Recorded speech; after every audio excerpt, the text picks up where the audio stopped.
Our roll. Mr. Kazire. Present. Mrs. Greiner. Present. Ms. Myers. Present. Dr. Ozello. Present. Mr. Peters. Present. Mr. Tripp. Here. And if you all would join me in a moment of silence, and after that, we will say the Pledge of Allegiance.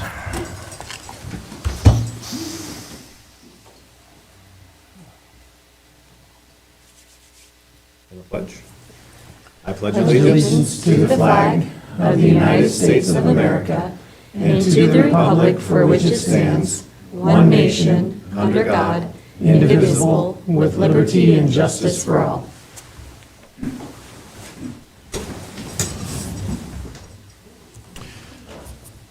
All right, thank you very much. First off, I will entertain a motion to approve tonight's agenda. I move to approve the agenda as presented. Thank you. I will second. Put a motion and a second. Any discussion on the agenda? Seeing as there is none, all in favor, aye. Aye. Aye. Those opposed, same sign. Motion carries. Next, we have approval of the minutes for the work session and workshop business meetings of November 11th, 2025, and the special meeting, organizational meeting of November 17th, 2025. Is there a motion? I move for the approval of the minutes from the work session and workshop/business meetings of November 11th, 2025, and the special meeting of November 17th, 2025 to be approved as presented. Thank you. Second. Motion and a second. Any discussion regarding the minutes? Seeing as there is none, all in favor, aye. Aye. Those opposed, same sign.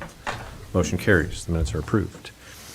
Next, we have public participation. This is an opportunity for members of the public to address the board about any item that's on the agenda or any other matter of concern. Are there any members of the public that wish to speak tonight? Seeing as there is none, we will move on. That brings us to our superintendent's report. Dr. Merlo.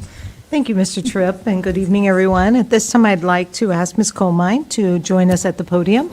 Tonight, we have the opportunity to celebrate some of our amazing students and staff members. So, Ms. Colmine, the floor is yours. Thank you, Dr. Merlo, and good evening, President Tripp, Vice President Myers, and members of the board. Good evening. There are 3 different categories of students that we're recognizing tonight, and all are so well deserved.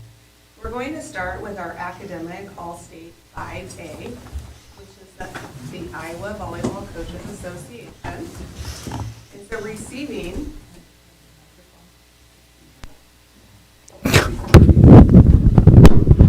I know. Keep it on. So it Receiving keeps Academic myself All-State is an elite recognition for top student athletes in Iowa high school volleyball, celebrating their success in both the classroom and on the court.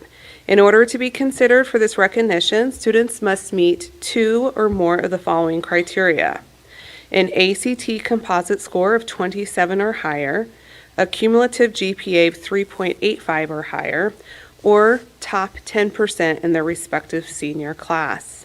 We have a student from Abraham Lincoln High School, and it is Jasmine Shields.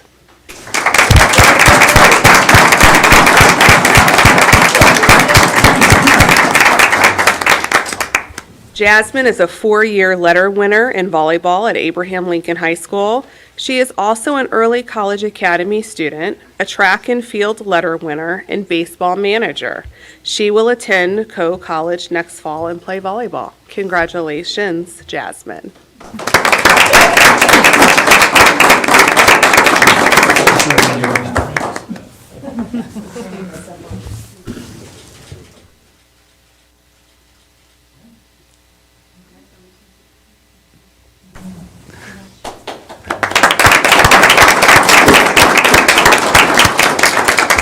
Next, we will recognize our academic All-State 4A Iowa Football Coaches Association. So receiving Academic All-State is an elite recognition for top student athletes in Iowa high school football, celebrating their success in both the classroom and on the field.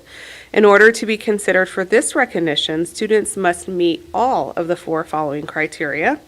They must be a senior and a starter on the team, have high academic achievement of a 3.7 or higher GPA by their junior year, be involved in other extracurricular activities beyond football, and also nominated by their head football coach.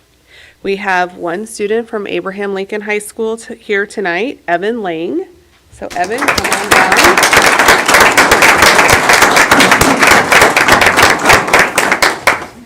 Evan is a senior and is a 3-year letter winner in football. He is also a varsity member of the Lynx Wrestling track and field and baseball teams. Congratulations, Evan, and we're going to let you stay up here for a little bit, okay? So next we have students from Thomas Jefferson High School who were also selected for Academic All-State in the area of football.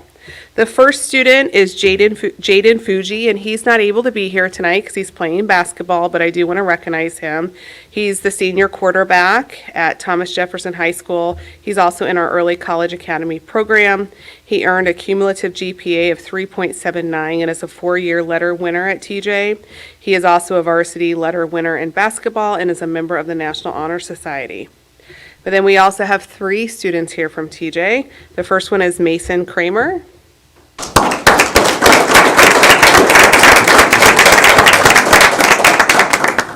Mason Kramer is a senior receiver and defensive back in our Early College Academy program. He has earned a cumulative GPA of 4.31 and is a 4-year letter winner at TJ. He is also a varsity letter winner in wrestling and soccer, and he is also a member of the National Honor Society. Next, we have Alan Arthur.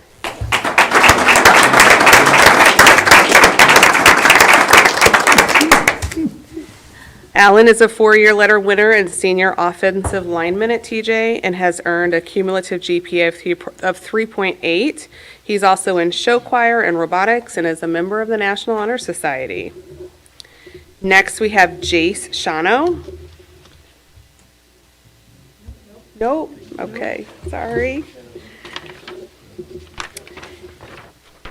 And then the following person, and we do have Luke Peterson here, so Luke, you can come up and get the stars when we're done. The next student is also playing basketball tonight, but we did have a student from Thomas Jefferson High School who was selected by the Iowa Football Coaches Association All-State Team Honorable Mention. And these students are recognized for their outstanding senior football players in Iowa who performed exceptionally well during the season and are showing that they are top-tier players in their classification. And that student is Braxton Parks, and he is a sophomore receiver and defensive back on the TJ football team. So congratulations to Braxton as well.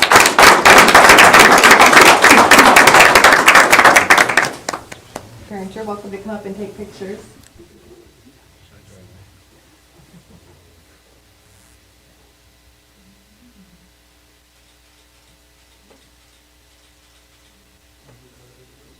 Just opposing.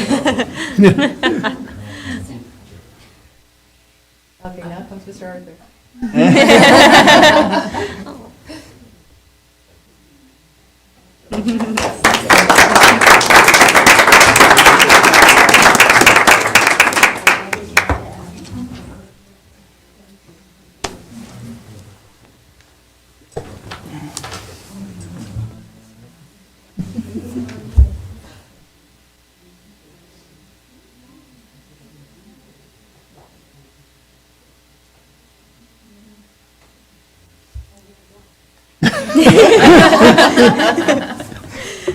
You're good. I have the honor to present our Employees of the Month. I'd like to thank the Council Bluffs Schools Foundation for their generous support for these awards. Our Teacher of the Month, Belinda Carpenter, is not able to be with us tonight, so we'll be honoring her at her school. But we do have our Sports Staff Member of the Month, Miss Megan Rangel, K2 ELP Specialized Para at Carter Lake. Megan, please come up.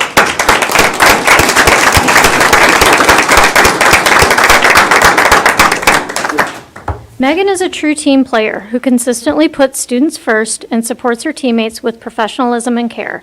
She communicates clearly and proactively when students need additional support, ensuring that no child falls through the cracks. Megan is known for maintaining high expectations and holding all students accountable while meeting them with patience and kindness. She is the calm in the storm, a steady, reassuring presence whose demeanor brings peace and confidence to students and staff alike. Her ability to remain composed in challenging moments allows others to feel safe, supported, and at ease. As a leader in her classroom, Megan models consistency, dedication, and compassion. She works through difficult moments with determination and always shows up for students, even during tough times. Her caring heart is evident in every interaction, and her commitment to the Carter Lake community is unwavering. Megan is an invaluable asset to our school in the ELP program. Her dedication, leadership, and genuine care make a lasting impact on everyone around her. She is truly deserving of this recognition and our gratitude. Congratulations, Megan.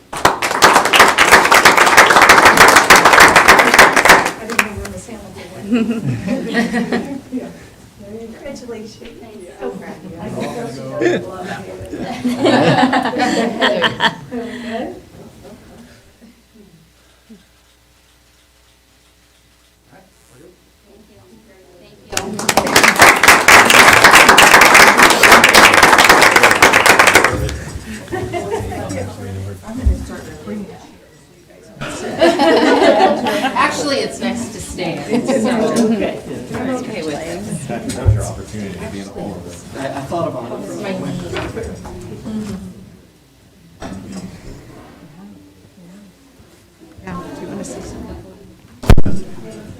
Congratulations again to our academic all-state students. I mean, that was amazing just to see how many of you there are, and way to be not only great on the field, but great in the classroom. And then we have one final presentation this evening. I'd like to ask Dr. Matthews to join me at the podium. This evening, Dr. Matthews is going to have an informational presentation. Oh, I'm so sorry, Mr. Tripp, I'm ahead of you. Oh, it's okay. Yeah, so why don't we go ahead and you finish, and I'll come back in like I should. My Sure. apologies. Okay. All right, next up, we have a special recognition to our past vice president of the board, Mr. Patrick Peters. The district has presented you with a very nice certificate of appreciation to thank you for your service with the board. And we appreciate the years that you provided to us. And now we get our picture together. Go ahead. Oh, you gotta move the chair. Thank you very much. Thank you. Thanks again for everything you've done.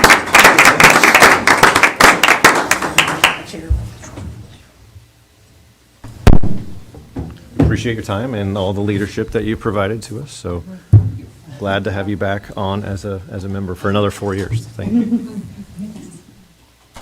Okay, that brings us to board reflection on the Iowa Association of School Boards BoardCon 2025. So for the public, we have a yearly conference for the Iowa Association of School Boards.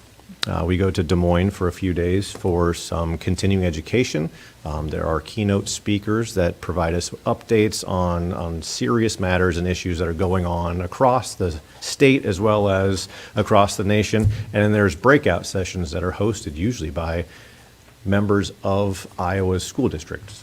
Like there's 300 and some school districts out there, and there's certain members that come in and they do presentations based off of what they have going on at their specific district that are of interest to other districts, just to help disseminate information and make sure that they can, it's a little point of pride for things that they're doing great so they can share that with the rest of the state. So every year we do go. We have a devotion on our board to ensure that we are lifelong learners, just as we expect our students to be. And this is our opportunity to go ahead and get most of the credits that we need taken care of. So at this time, I'd like to kind of go around the board and do a little bit of reflection so that the public can understand a little bit more about what we did and what we got out of the conference. So anyone that would like to start, let's go with Dr. Rosello, please. Well, then I'm original and it's not a duplicate.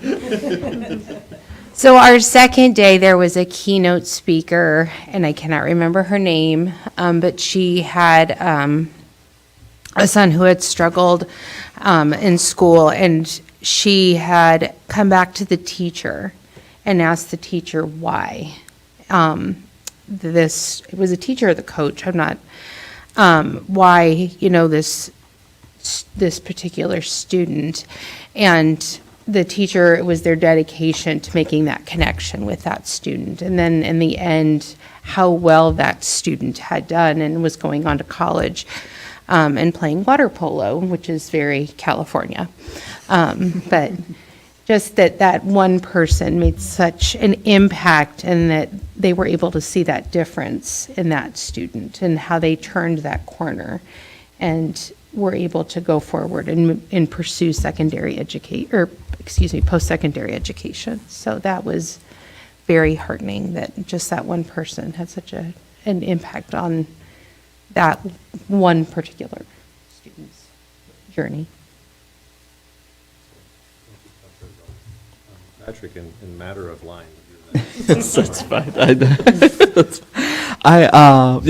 like to second that presentation was really fantastic, and reminded me a lot of probably one of my favorite statistics that we go through multiple times a year is the students that are in our district who say that they have a caring adult in their school. That's probably one of the stats that I follow most closely, and when you mentioned that, I was like, yep, there's that student's caring adult. That's where it is.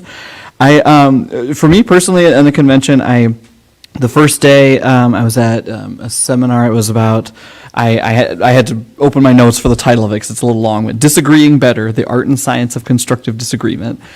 And it was interesting. The presentation itself it was interesting. We learned about some of the different ways of being able to open up a conversation, even if you know it's going to be, potentially contentious and full of issues, but opening, by establishing common ground and stuff, which that wasn't entirely, new to me, but I really enjoyed that kind of peppered throughout the whole rest of the convention.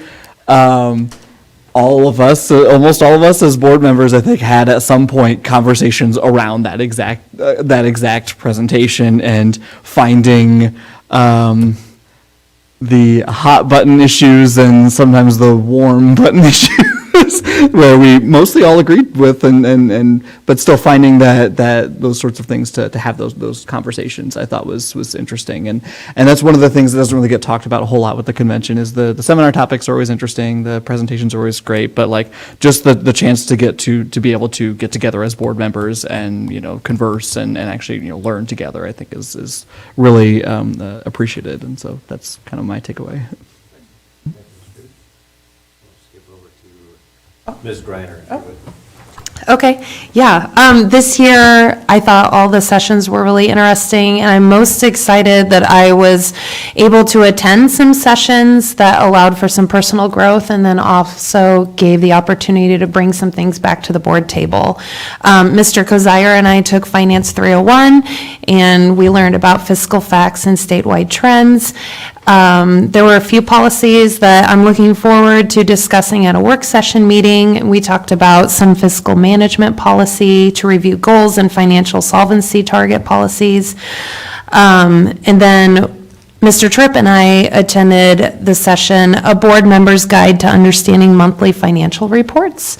And we thought that was really interesting, and we're excited to come back and hopefully talk about that a little bit. And then I also really enjoyed going to the session that was Better Together, Building City-School Partnerships. And I'm looking forward to talking with the board and with Dr. Murillo about some of the maybe some of the things that we can strengthen, and maybe starting I know we already have a relationship, but kind of looking at some of the ways that we can be active in that too. So I thought this year was really influential to me, and I am appreciative that we get to go to it every year. So that's all.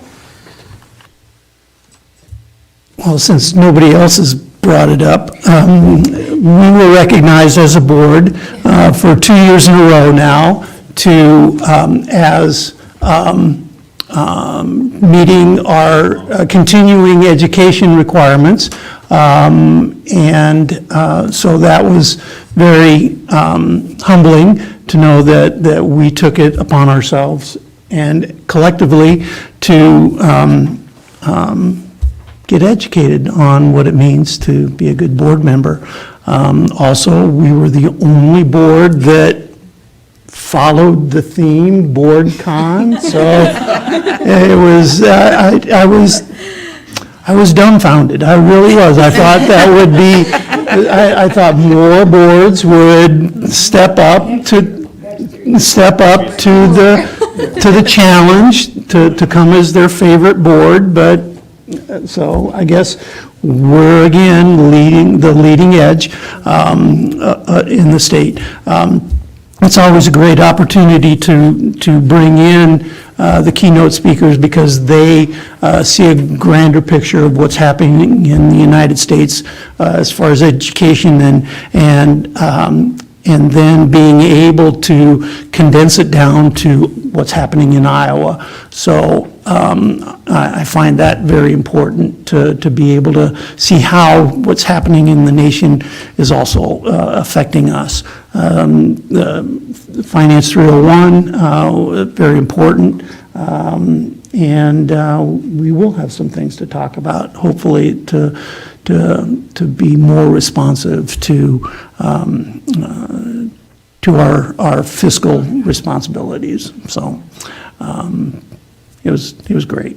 So And weren't we, it was memory serving me on my one of 3 boards that every member? yes, yeah.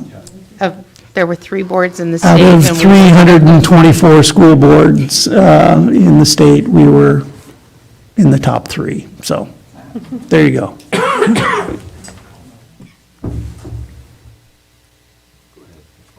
Thank you. So I'm going to look at my notes here, but I did attend some of the sessions that, Mr. Peters attended, as well as some other board members. But I keep thinking back to the second day of the conference because I was up bright and early at the Legal Service Fund Committee representing our region and our district. So that was really great to hear what's happening across the state legally and what matters could affect not only ourselves, but the AEAs and community colleges. But then the sessions that I attended was a lot about leadership and district strategy. And a big one was kind of echoing what Angela said about the city-school partnerships. I thought that was a really great conversation. We went to one called like Game On, which was about district marketing with the competitive kind of educational landscape we're in right now in Iowa. And they gave us some really practical ideas we can adapt here locally. So I love that we're always bringing stuff back from the conference. And then I know a few of us attended Beyond the Call from one of our local former board members, but now he's on one of the community colleges over in southeast Iowa. But he wrote a book, and it was all about his time being a board member and just like the lessons he learned. And he wrote it like, what was it, 72 pages or something, like easy read, really short, from one of the former keynote speakers. So he talked a lot about just trust and teamwork and leadership across the school system. So it was really cool to see kind of a book kind of catered to school board leadership. And I think we ended the night with like the little gathering for board officers, which was first for the conference. So that was really nice to check that out. And kind of talked to a couple other districts. So it was a long day, but very exciting and jam-packed. And we had a little fun along the way with like the boards and the photo booths and, just so many things. So it's always great to be able to bring that and share what we're learning every time we meet up for like lunch or, in passing. So I always enjoy it. It's a great time. Well, the best thing about this spot is that you guys have pretty much said everything that needs said. But there was a couple things that I did take away. There was a great presentation on AI and how it's such a great tool. It is part of our future, and we need to adopt it as soon as possible. But discussing the challenges that we have bringing it into schools, where it's coming to a point where teachers are going to have to teach kids how to learn, not how to learn, because they're using AI to do the thinking for them. It was just talking about, the different platforms that are out there, the safety that's in some and not in some, and then, everything that you have to just look out with as far as social media and things go. They were talking about how students these days, or kids in general, can use generative AI to, fabricate photos and fabricate videos, and that can be really malicious towards another student. That's a new type of social media style bullying while you're seeing something that didn't happen. So that was a big takeaway. The story that Dr. Zella was talking about really resonated. That student that had, I believe, severe ADHD, right? And he was struggling between how to get things done, and decided to go out for a sport that didn't quite work out. And his coach just said, hey, what's going on? you're struggling with your academics. And he thought to himself, I only need to get A's during water polo season. The rest of the year, it doesn't matter. I can just do what because I only focus on that. And, this coach got into his head, hey, no, it's important. You have to do it all year or you can't play. And that touch turned him around. And what was he, varsity? Captain? His captain as a Okay, yeah. junior. He went from being bullied and not having friends to being the captain of the team and going to college on a scholarship. So, I mean, just that touch with one coach in the school, and you touched on that, just, having that one caring adult really does change lives in such a dramatic way. We had, Ms. Greiner talked about the advocation and relationship building with community leaders and how important that was, not just with local legislators, but with local legislative, like your city council and mayor too, and building relationships with them to ensure collaboration with the school. The biggest takeaway there that stuck with me is we serve the same people.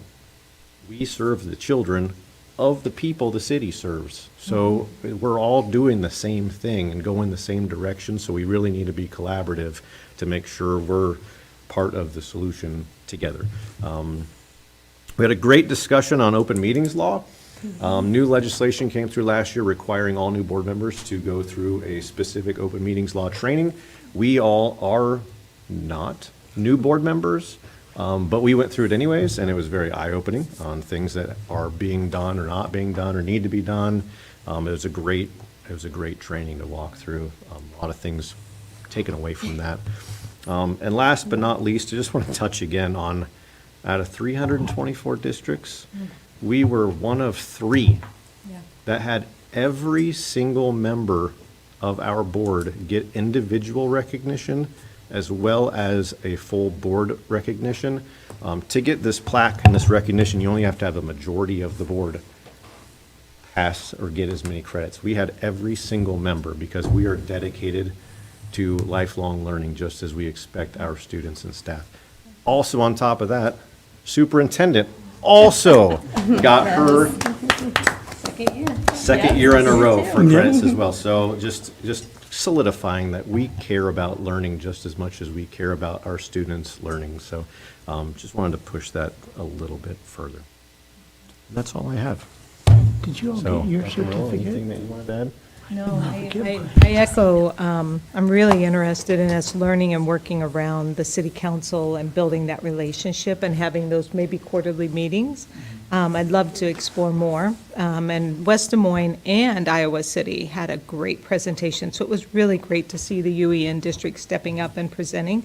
But it may be something where we can maybe, research a little bit more with West Des Moines and learn a little bit about how they made that happen. So, yeah, I thought all of the sessions, I thought all of the speakers, everyone did a really good job this year. It was a really good conference. So I do appreciate the board all attending and continuing learning together. It's not every superintendent can say that, so I really appreciate you and thank you for that. All right, and that concludes our board reflection. So we'll move on to informational presentation. All Back to right, you. now I'm in the right spot. If Dr. Matthews would join us, this evening you'll be asked to approve the 26-27 high school program of studies. And Dr. Matthews has put together a really great presentation to kind of provide you an overview. I know that you saw that in our Friday notes where you received that, but just to have Dr. Matthews not only walk you through, but community members and staff members watching can get that update and kind of that high level of the changes that we made this year. So Dr. Matthews, the floor is yours. Thank you, Dr. Murillo, and good evening, Board. Good evening. It is my pleasure to share some information with you on the updates to the 2026-2027 high school program of studies.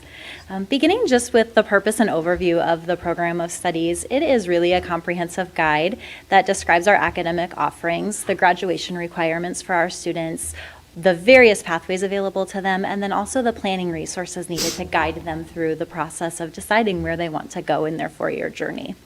It really serves as a tool for students, families, counselors, and staff to understand course sequences, any prerequisites that may be required for those courses, to plan their four-year academic pathways, and really support that college and career readiness to keep our Diploma Plus One at the forefront.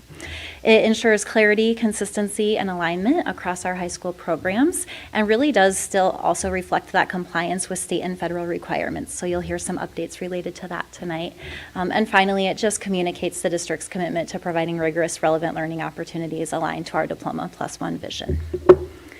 So with that, I'll begin with some changes that were made, starting with the grading section. As you recall, last spring, we engaged some work groups in updating our grading guidelines, and so we wanted to make sure that was reflective in the program of studies as well. So it is a clean match of what was developed, just needed to transfer that over so that we made sure that the new processes were updated to align with our revised grading guidelines, clarifying those practices, expectations, and the purpose of grading as feedback for our students and families. Again, ensuring that transparency with our stakeholders.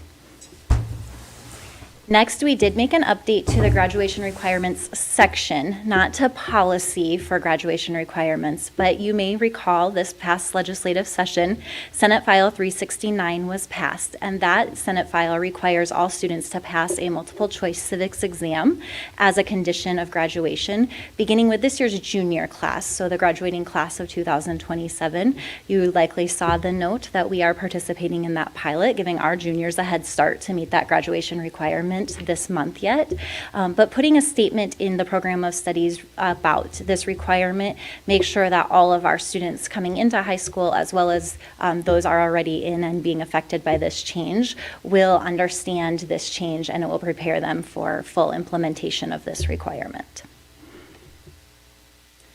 Another section that was updated was in the college and career planning area. We wanted to add a section about industry recognized credentials. We have been recognizing IRCs as a district for a long time as part of our Diploma Plus One vision, but now the state is also placing more emphasis and importance on those. So we wanted to make sure that IRCs were clearly defined and that we emphasize the importance that they play in supporting student employability and post-secondary pathways. This does also align with some new state and district requirements related to IRCs under House File 316. The state requirement is that they have a state-approved list of IRCs, and the district requirement is that we recognize those students who complete those state-approved IRCs with a seal on their transcripts. We also always update our Diploma Plus One and Career Pathways section to reflect any changes that are made with our partners at Iowa Western Community College, especially related to changes with certificates and diplomas. And this year they did add 2 new certificate options that are one-year certificate options, and those are for automotive maintenance certificate and the diesel maintenance certificate. And just like we always say, those are stackable, so they can earn those in 1 year. They can go on to earn a diploma and stack with that as well. So we're excited for those new offerings. We do also have to ensure that all of our course sequencing is updated each year. So we partner with the deans at the Iowa Western Community College to ensure any changes that they've made in course sequencing is reflected within our academic pathways as well. And then finally, the course catalog. I'll talk about new courses and then also courses that we're going to remove. And this is a very collaborative process. Each fall, I send out a form to our department chairs, our teacher leaders, curriculum specialists, counselors, and principals. They share that with the teachers within their departments within the high schools and really get voice and input on any new courses we should make, modifications we should make to courses, or courses that we may need to consider sunsetting. And then we go through a very formal review process to look at those recommendations and follow up with those. So very excited to share about 4 new course offerings for the upcoming year. Beginning with Principles of Management, which is a concurrent enrollment course. We have a business teacher at each of our high schools who has already been vetted and approved to be able to teach this class for college credit. And it is exciting because this is part of the Business Administration Certificate. So students are already completing this course if they're interested in pursuing that certificate. Now they'll have the option to complete that course within their high schools rather than online or on campus. So we're very excited about that. The second course is Advanced Manufacturing, and this is a new Project Lead the Way course.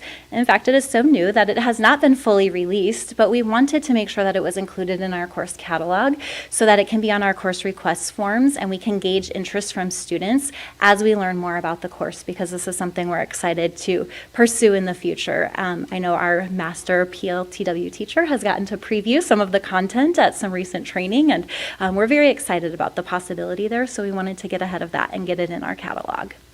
Third, we are proposing to add concert orchestra. The reason for this is also very exciting. Our numbers in orchestra enrollment are really blossoming, and we're running out of space. These are large instruments, and so when you have large enrollment and large instruments, we need to add sections, and really wanted to take a strategic approach to that and mirror how we're offering band. So we will really give those students who are coming into high school their own section as they're learning about orchestra in the high school space, or if they're novice players, upperclassmen could also be in this concert orchestra. We did write the course description in a way that allows flexibility, so if the numbers don't warrant having the separate concert orchestra section, the director could put them all in one orchestra, or they have that flexibility to split. Or those more experienced ninth graders could also audition and try out for the advanced orchestra for upperclassmen. So a lot of flexibility there, but wanting to make space for our students who are continuing to pursue that orchestra pathway in high school. And then the last change is for History of Music in America. We currently have a course called History of Rock and Roll, and so this is going to actually enhance that course and focus on additional genres and the space and history on those different eras. So rock and roll will still be a unit within this course of History of Music in America, but will expand to other genres as well.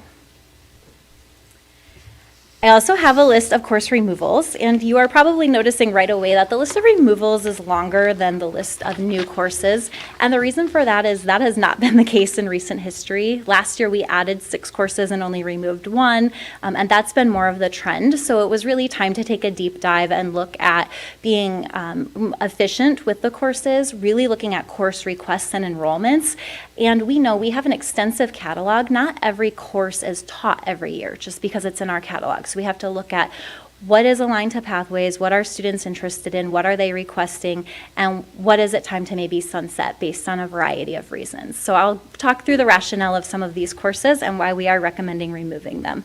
Beginning with business management, I just highlighted a new Principles of Management class that students can earn college credit to take that is part of their certificate program. This will simply be a replacement for that. It frees up that space in the teacher's schedule to teach the college credit course instead of the non-credit bearing course. For banking and credit, we have had low enrollment trends in this course ever since the closing of the TS Bank branch at TJ. It was only offered at TJ, and so it just doesn't seem viable to continue to run that course with the number of requests and enrollments that we are seeing for that, and with it not matriculating into a pathway. For marketing, sports, entertainment, hospitality, and tourism, as well as sales, retailing, and merchandising, those have been also low enrollment trends, and we have not even ran them for several years. So it makes sense to remove those from our catalogs. Computer Science 3 is a concurrent enrollment class, but we have had historically low enrollment, and it doesn't articulate with any of the certificates that our students can earn. So as we've advanced our certificates through Iowa Western, we need to revisit some of these other classes that are just kind of those one-off college credit bearing classes, and they're not really earning them those certificates, diplomas, or degrees. For Introduction to C++ Programming, this was actually based, again, on enrollment trends and then industry partner feedback that we really should be focusing on foundational skills within Python and Java, and we have foundational courses that address that, and that is really the direction that our industry partners are recommending that we go, and our enrollment and our teachers support that. For architectural drafting and CAD technology, it is currently only being ran at one of the 2 high schools, and it's taking up space in our TradeWorks enrollments, and it is a lower enrolling class, so we know that we could fill more spots with that TradeWorks, again, with that pathway that students are very passionate about, so that is the rationale for that one. With French, we are recommending removing that from our program of studies. You likely recall we had some staffing turnover and we're not able to fill that position. So we've been able and fortunate to offer a more modern and online opportunity for students to finish that French pathway if they've started their course sequence there. And so we are recommending removal from the course catalog for that purpose. And our last two were really summer programming that we've either changed or sunsetted. The first is leveraging youth on the freshman team, LIFT, really in response to District Strategic Goal 3, wanting to ensure every student has the opportunity for that successful transition into high school. We didn't want to leave it up to chance and have it just be a summer class that students could take for an additional half credit. Now it is embedded into the end of 8th grade advisement and the beginning of 9th grade advisement. So universally, every student gets what they need to have that successful transition.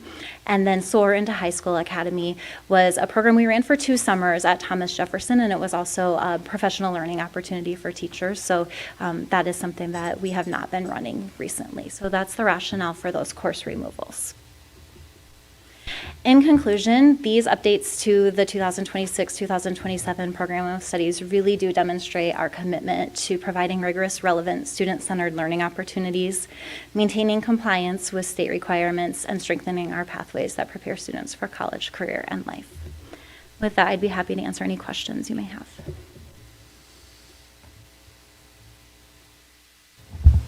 I just have a very brief question, and this one actually wasn't as much from me, but this actually came from a member of the public who reached out to us. Actually, there's been a little bit of concern with adding the civics test, that especially for juniors, there's a large amount of tests that they'd have to take. So like from this student, and granted, this is a student who reached out and they're an AP student, but they have MAP testing, their AP tests, ACT and SAT, ISASP, and now the civics test. Are there any concerns about possibly there being too many tests for juniors at this time? We always consider the balance of assessment and learning. This one is required, so it's not an option for us. It Yeah. is something the state is requiring for graduation. We do always look at the effort and performance of our juniors to consider whether or not that third MAP test has to be administered in the spring. And so we encourage students to just continue trying their best, and we do monitor the assessment load. That was my only question. Thanks. SF 369, is that all students? All of them? Yes. Okay. I couldn't remember. Thank you. Yes.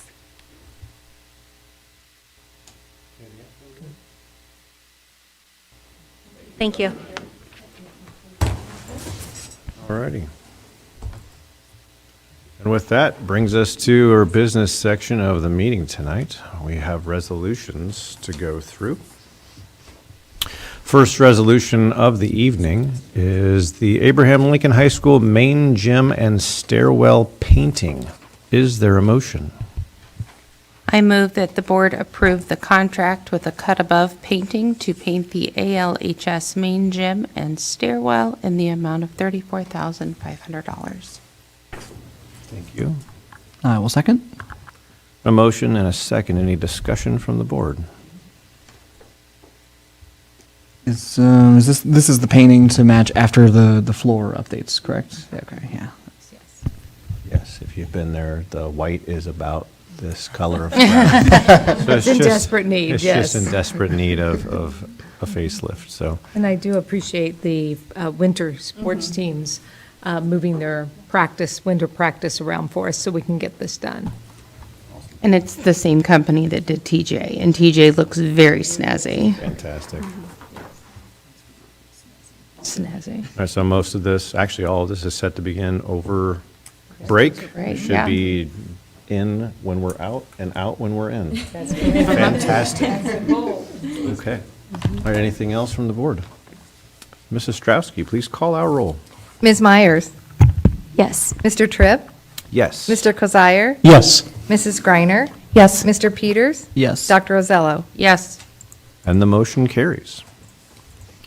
Next, we have English Learners Instruction beyond 5 years, modified supplemental amount requested. Is there a motion? I move that the board approves the English learners instruction beyond 5 years. The district's administration is authorized to submit a request to the School Budget Review Committee for a modified supplemental amount of $182,467 related to the EL program for students who have exceeded 5 years of waiting that are included on the fall 2025 certified enrollment headcount as presented. Thank you. Is I will there second. a motion and a second? Any discussion regarding this request?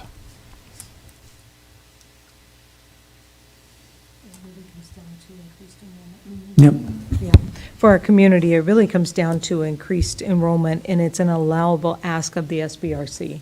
So, it's something that every district does at this time of the year. And SBRC stands for the School Budget Review Committee that's at the state level. About how many students does this serve?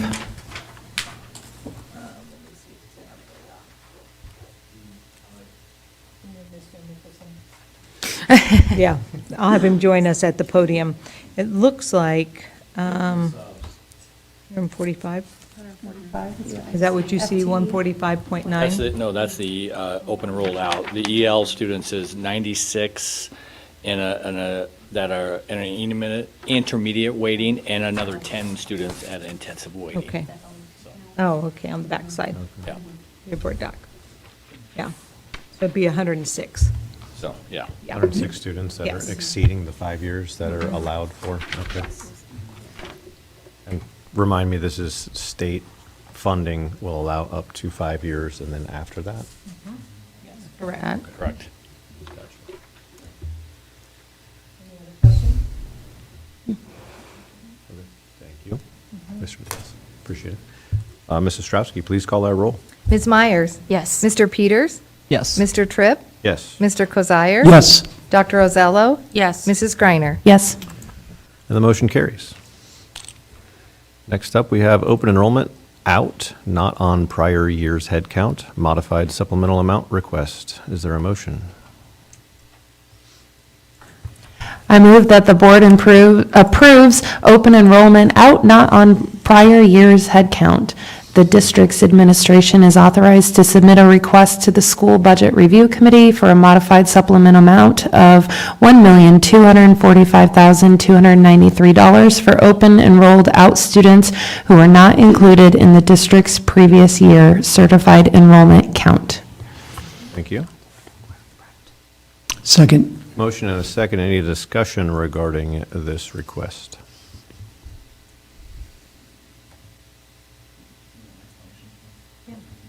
Sure. Mr. Nicholson, would you give an explanation for that, too? Yeah, as the motion, the recommendation for the motion, it's basically, there's 145.9 students eligible that were not on the prior year count for open enrolled out, for increased open enrolled out. So that gives us the authority, because there's a delay in funding with open, waiting, so that's why we had to pay the current year. That's why we get this additional allowable, so we can actually make sure that we can make our payments for open enrolled out students. Understood. Thank you. Any other questions? All right, Mrs. Straussky, please call our roll. Mr. Tripp? Yes. Mr. Peters? Yes. Dr. Ozello? Yes. Ms. Myers? Yes. Mr. Kozire? Yes. Mrs. Greiner? Yes. And the motion carries.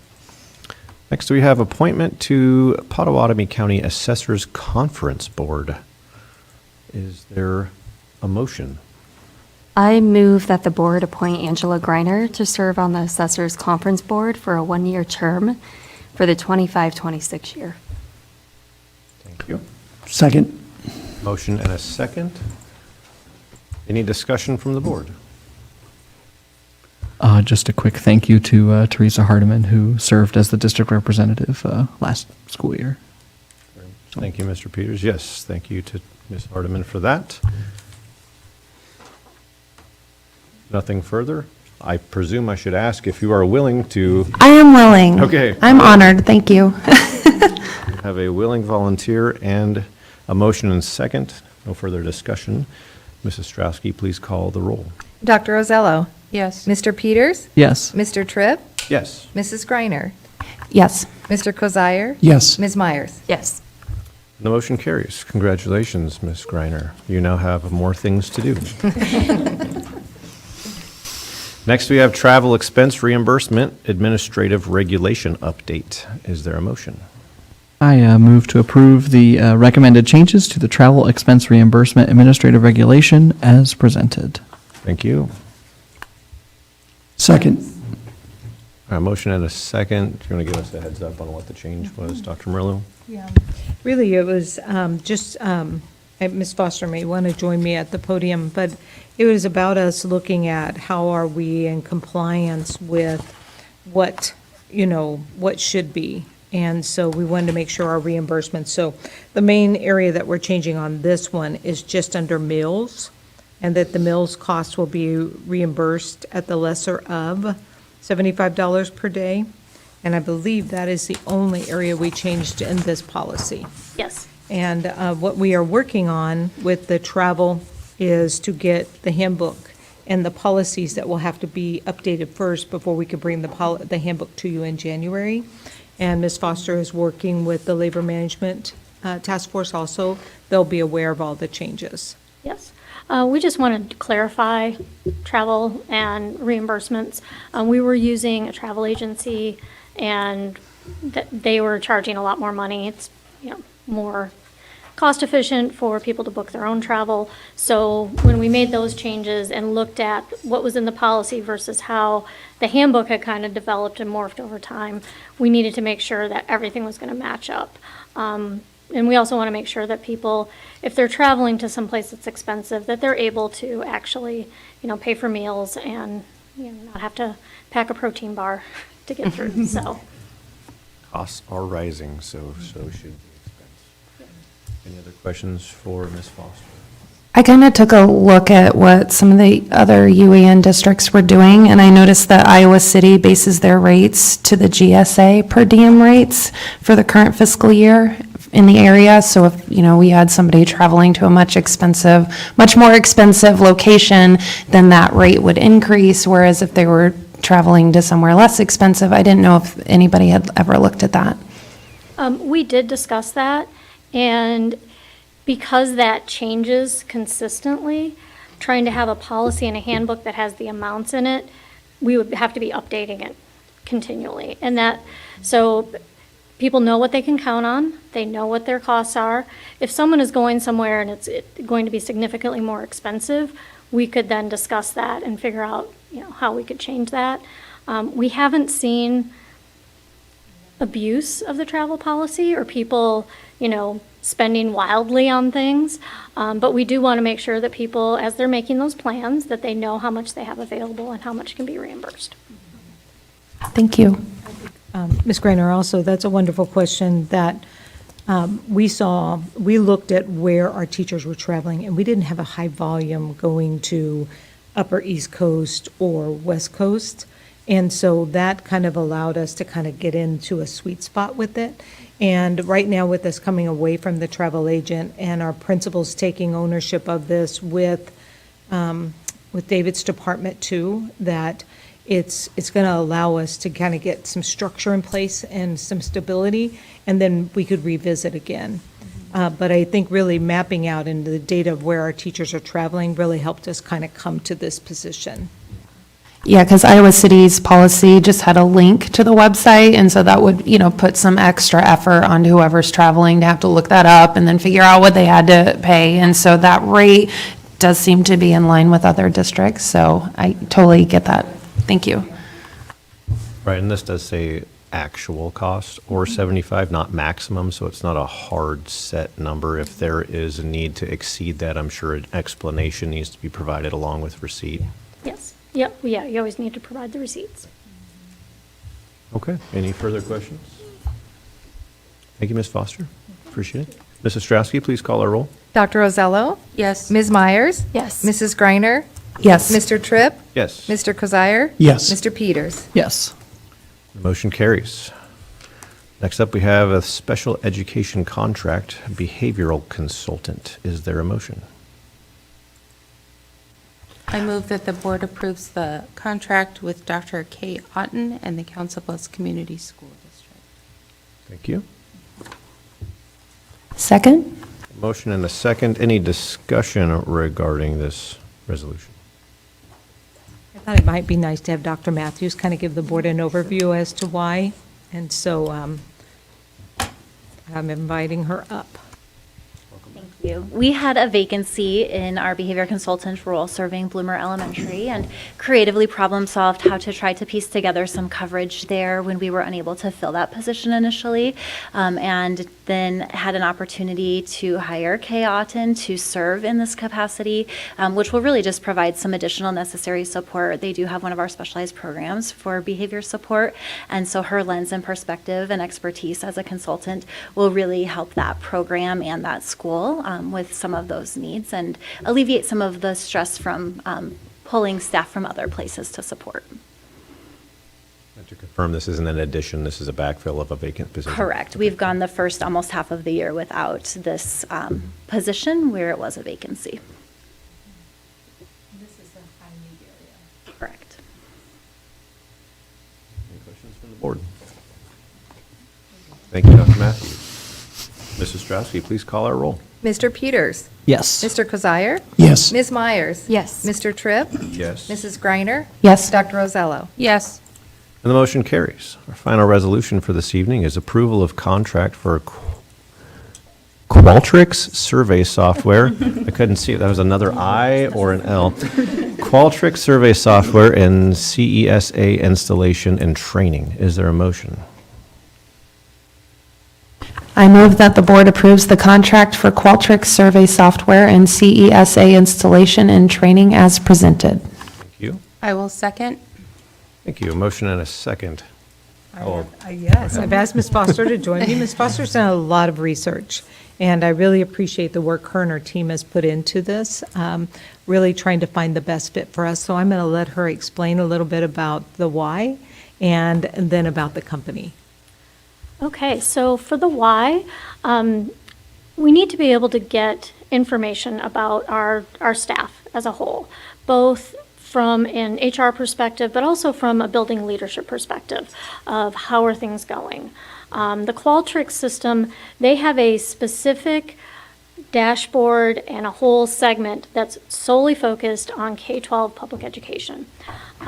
Their surveys are tested, they've been normed really across the country.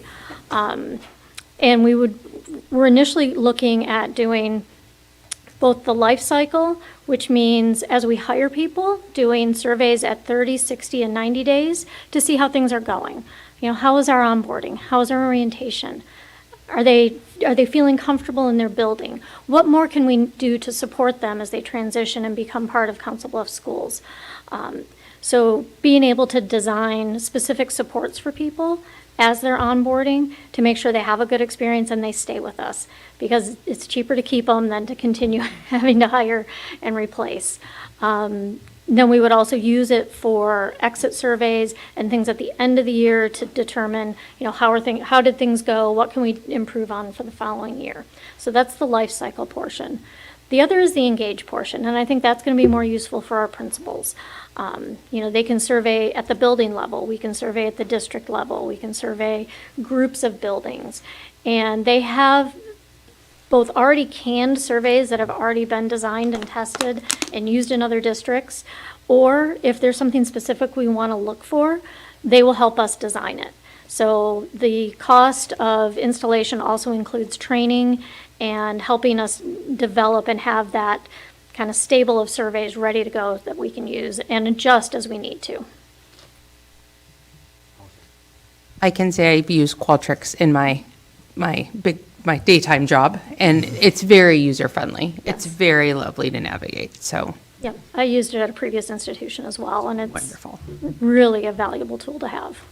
Yeah, having the ability to benchmark against other districts is amazing. It's hard to not be able to. We're such a data-driven school district that to have that is going to be very beneficial. Yep, We have it for our students, so it'd be nice to have it for our staff. And there is multiple other large districts in Iowa that use it. Waukee, Iowa City, West Des Moines are all used, and I believe Des Moines is also using it as well. And this is coming from PEPAL funding? Okay. I presume the 16-month contract is due to this being kind of mid-year. Yes, we're going to start the implementation March 1st so that we can do our end-of-year surveys and kind of practice with it and play with it, and then have it fully launched for fall. Anything else on the board? No.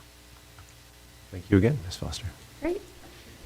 Ms. Strasky, please call our roll. Ms. Myers? Yes. Mr. Kozire? Yes. Mr. Peters? Yes. Mr. Tripp? Yes. Dr. Ozello? Yes. Mrs. Greiner? Yes. And the motion carries. Last, we have our consent agenda. Tonight's consent agenda includes acknowledging and accepting a donation from First Interstate Bank System Foundation, Inc. for $3,000 in support of Making Music Make Sense 2025 Omaha Market Grant. Very much appreciated. This goes along with last month. We had a host of musical staff in here receiving an award for the amazing job that they do. So thank you again for this grant. We have a special education contract for Iowa School for the Deaf. Approval of the 26-27 high school program of studies. That was the presentation that Dr. Matthews provided earlier. Our personnel agenda and disbursements for the month of November. Is there a motion for our consent agenda? I move that the board approves the consent agenda as presented. Thank you. I second. A motion and a second. Any discussion regarding consent agenda items? Seeing as there is none. Mrs. Strasky, please call the roll. Dr. Ozello? Yes. Mr. Kozire? Yes. Ms. Myers? Yes. Mr. Tripp? Yes. Mr. Peters? Yes. Mrs. Greiner? Yes. And the consent agenda is approved. This is our final meeting for December. Oh, yeah. So happy holidays to everybody. Safe traveling everywhere you go, and we will meet again in January. Our meeting is adjourned. Thank you. So quiet.